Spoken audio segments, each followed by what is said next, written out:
نحمده ونصلي على رسوله الكريم اما بعد فاعوذ بالله من الشيطان الرجيم بسم الله الرحمن الرحيم رب اشرح لي صدري ويسر لي امري واحلل عقدة من لساني يفقهوا قولي.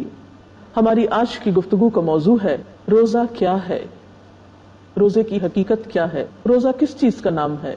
عربی زبان میں روزے کے لیے لفظ صوم استعمال ہوتا ہے، صاد واو میم، جس کا مطلب ہے رکنا اور چپ ہونا.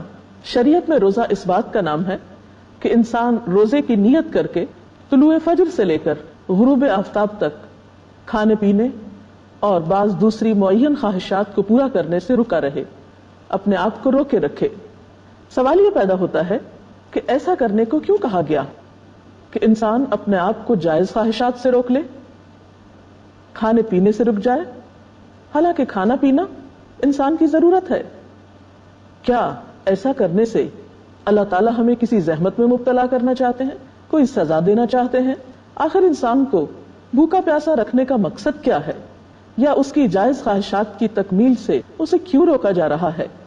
کھانا پینا بھی حلال ہے، شوہر اور بیوی کا تعلق بھی حلال ہے، لیکن روزے کی حالت میں اسے کیوں ممنوع قرار دیا گیا؟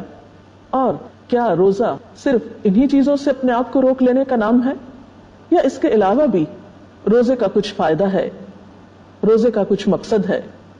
بات یہ ہے کہ روزہ انسان کی تربیت کا ایک بہترین ذریعہ ہے، اس کے نفس کی ٹریننگ اور اس کے لیے ایک ڈسپلن میں آنے کا ایک بہترین راستہ ہے. جو انسان اپنے آپ کو اپنی خواہشات سے روک لیتا ہے، اس کے اندر ایک خاص روحانی قوت پیدا ہو جاتی ہے. حقیقت یہ ہے کہ انسان دو چیزوں کا مجموعہ ہے، جسم اور روح.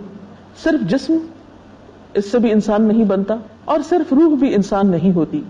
یہ دونوں چیزیں ایک دوسرے کے ساتھ ملتی ہیں، ایک دوسرے سے مطابقت کرتی ہیں، ایک دوسرے سے کوآرڈینیٹ کرتی ہیں، ایک دوسرے کی مددگار ہوتی ہیں، تو زندگی وجود میں آتی ہے، انسان وجود میں آتا ہے. دونوں کے اپنے اپنے تقاضے ہیں، دونوں کی اپنی اپنی ضروریات ہیں.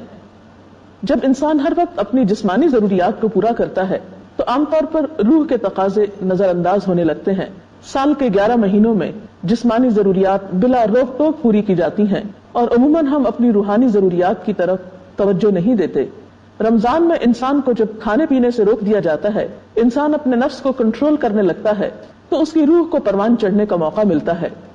جب روحانی قوتیں پروان چڑھتی ہیں تو انسان کے اندر بصیرت پیدا ہوتی ہے، گہری سوچ پیدا ہوتی ہے، اور انسان اس طریقے سے اپنی بعض ایسی عادات پر قابو پا سکتا ہے جو اس کی روح کو زخمی کرنے والی، اس کے دل کو بوجھل کرنے والی اور اس کو غم اور پریشانیوں میں مبتلا کرنے والی ہوتی ہیں.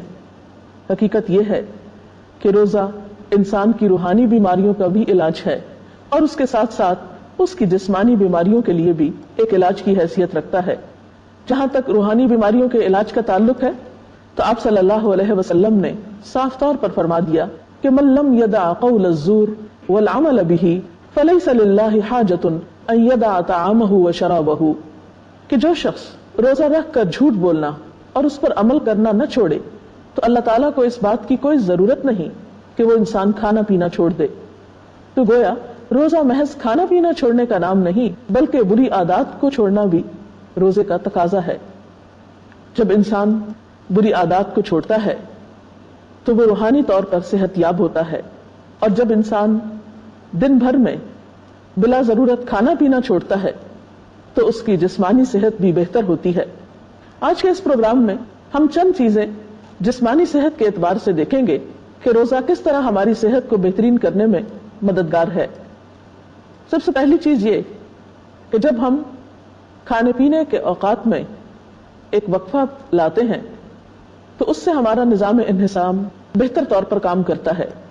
بطور خاص ہمارا جگر یعنی لیور، جس کے ذمہ کھانا ہضم کرنے کے علاوہ 15 مزید عمل بھی ہوتے ہیں، لیکن چونکہ ہم سارا دن کھاتے پیتے رہتے ہیں تو اس بیچارے کو فرصت ہی نہیں ملتی کہ کوئی اور کام بھی بہتر طور پر کر سکے.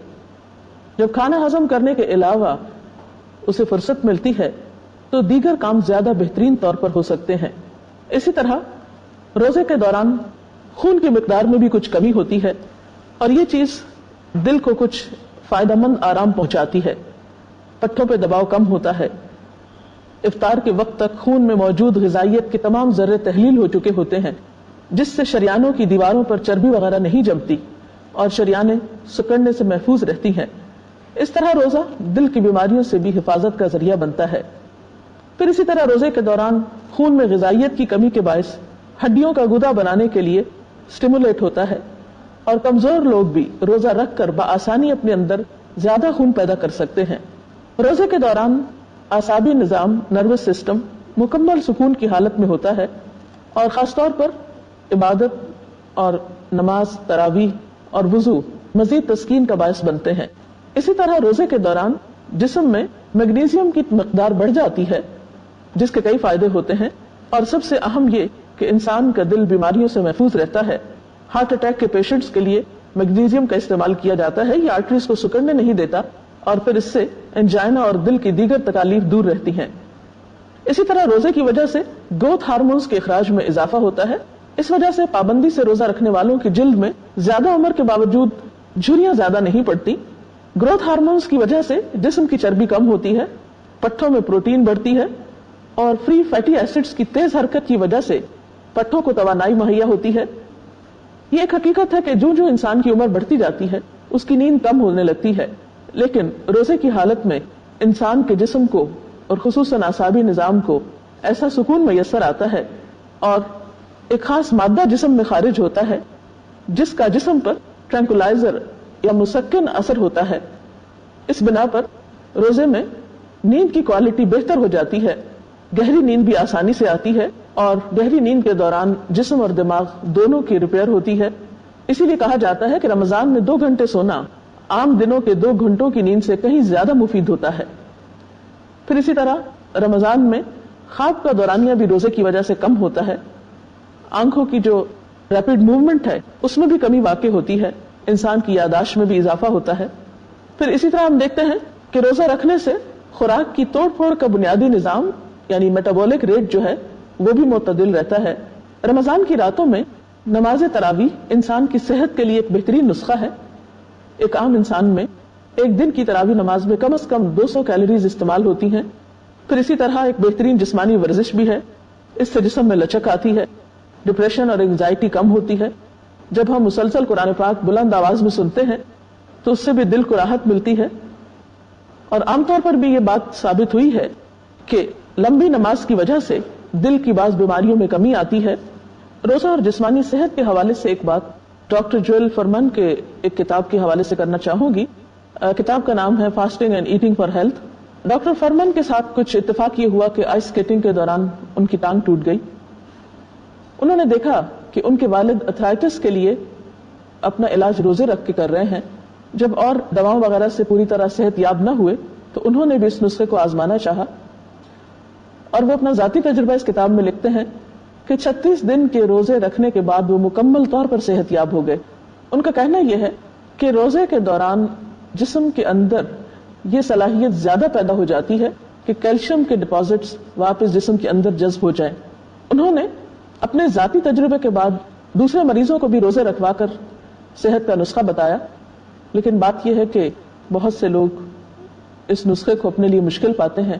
تو بہرحال روزہ ہماری جسمانی اور روحانی صحت دونوں کے لیے بہت مفید ہے۔ اس کے ساتھ ہی آج کے پروگرام کا وقت ختم ہو رہا ہے، اجازت چاہتے ہیں، اللہ حافظ۔